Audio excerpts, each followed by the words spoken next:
Eight. Eight का मतलब हिंदी में होता है पर और में और से, यानी कि पर और में से। आज हम एट के बारे में आपको बताएंगे, इससे जुड़े स्पोकन इंग्लिश के सेंटेंसेस। इसे देखो को स्पोकन इंग्लिश में कहा जाएगा look at it. Look at it, इसे देखो। इसमें आप कहेंगे एट में और का इस्तेमाल नहीं हुआ, या पर या में और से।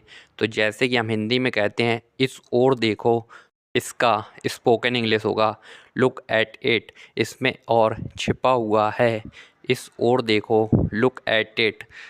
लुक एट इट, इस ओर देखो। जैसे कि कोई आपसे कहेगा इस ओर देखो या इसे देखो, तो वो स्पोकन इंग्लिश में कहेगा look at it, look at it, look at it. मुझे देखो कि स्पोकन इंग्लिश होगी look at me, look at me, look at me. जैसे कि कोई आपसे कहे मेरी ओर देखो, जैसे कि इसमें और छिपा हुआ है, तो वो स्पोकन इंग्लिश में कहेगा look at me, look at me. मेरी ओर देखो, look at me, look at me. इसमें और छिपा हुआ है। जैसे कि हमारा सेंटेंस है मुझे देखो, तो उसका मतलब होगा लुक एट मी, या मेरी ओर देखो, उसका भी मतलब होगा लुक एट मी। मी का मतलब मेरी ओर से आ गया, लुक का मतलब देखने से, और यानी एट। मुझे देखो या मेरी ओर देखो, लुक एट मी। उसे देखो कि स्पोकन इंग्लिश होगी look at him, look at him, look at him. या फिर आप कह सकते हैं उसकी ओर देखो, उसका भी मतलब होगा look at him, look at him. At का मतलब और से आ गया, लुक का मतलब देखने से, हिम का मतलब उसे, यानी लड़के के लिए, इसलिए हिम होगा। अगर हर होता तो लड़की के लिए होता। लुक एट हर, उसकी ओर देखो, लुक एट हर। लेकिन हमारा सेंटेंस है उसे देखो, यानी लड़के के लिए, तो कहा जाएगा look at him, look at him, look at him. या उसकी ओर देखो, look at him, look at him. Rohit को देखो कि स्पोकन इंग्लिश होगी look at Rohit, look at Rohit, look at Rohit. Look का मतलब देखने से हो गया, और रोहित यानी नाम है तो रोहित हो गया। रोहित की ओर देखो, या फिर हम कह सकते हैं रिया की ओर देखो, तो लुक एट रिया।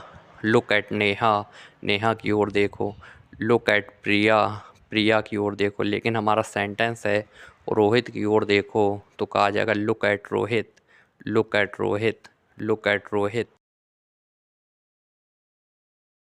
हमें देखो कि स्पोकन इंग्लिश होगी look at us, look at us, look at us. जैसे कि टीचर्स स्टूडेंट्स को पढ़ाते हैं तो वो कहते हैं ना हमें देखो, हमारी ओर देखो, तो वो स्पोकन इंग्लिश में कहेंगे look at us, look at us, look at us. हमें देखो या हमारी ओर देखो, look at us, look at us. ये उनके लिए होता है जब बहुत सारे लोगों को अपनी ओर दिखाना होता है। जैसे कि स्टूडेंट्स बहुत सारे हैं, टीचर को देखते हैं तो कहेंगे लुक एट अस, हमें देखो, लुक एट अस। टीचर कहता है ना हमें देखो, तो वो स्पोकन इंग्लिश में कहेगा लुक एट अस। क्योंकि टीचर पढ़ा रहा होता है बोर्ड पर, तो कहता हमें देखो, look at us, look at us.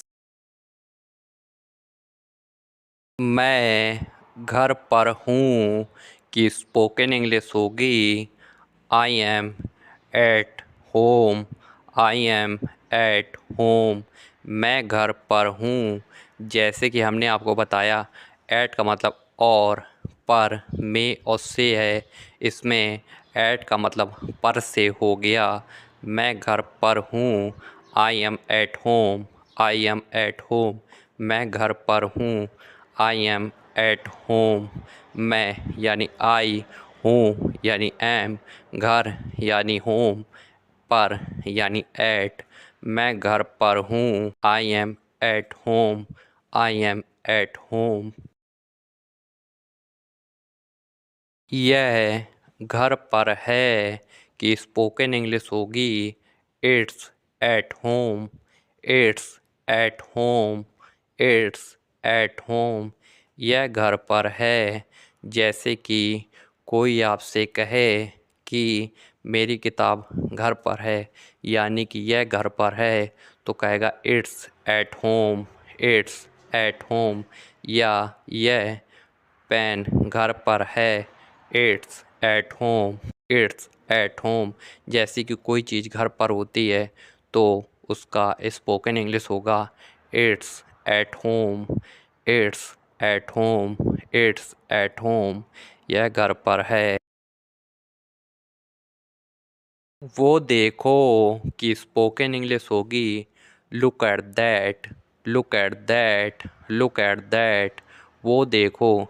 जैसे कि कोई चीज़ दूर पर होती है और एक होती है तो हम कहते हैं ना वो देखो। दूर पर कोई चीज़ है, वो देखो, तो उसकी स्पोकन इंग्लिश होगी look at that, look at that, look at that. वो देखो, look at that, look at that. वो देखो।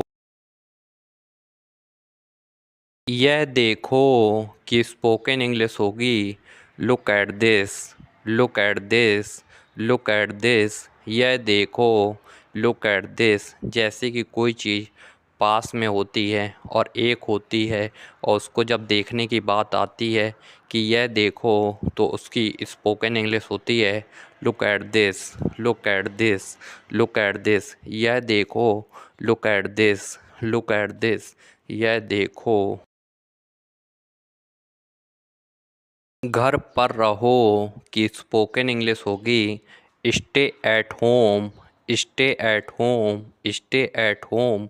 अभी कोविड आ गया था, तब लोग अपने घर पर नहीं कहा जाता था कि घर पर रहो, उसका रहना है स्टे एट होम। घर पर रहो। जब कोविड आ गया था तो सब लोग अपने घर पर रहते थे, बाहर नहीं निकलते थे। उसका मतलब है घर पर रहने के लिए stay at home, stay at home, stay at home. घर पर रहो, स्टे एट होम। मैं घर पर था कि स्पोकन इंग्लिश होगी I was at home, I was at home, I was at home. मैं के लिए आई आ गया, था यानी वॉज। घर पर एट होम, मैं घर पर था I was at home, I was at home. जैसे कि कोई आपसे कहे तुम उस वक्त कहाँ पर थे, तो आप कहें मैं घर पर था, तो आप स्पोकन इंग्लिश में कहेंगे I was at home, I was at home, I was at home. मैं घर पर था, आई वॉज एट होम। क्या वह घर पर है कि स्पोकन इंग्लिश होगी is he at home, is he at home, is he at home. क्या आगे लगा है और है तो इसलिए इज आगे आ गया, वह यानी लड़के के लिए ही आ गया, और घर पर यानी एट होम। क्या वह घर पर है, is he at home, is he at home. यह एक क्वेश्चन है।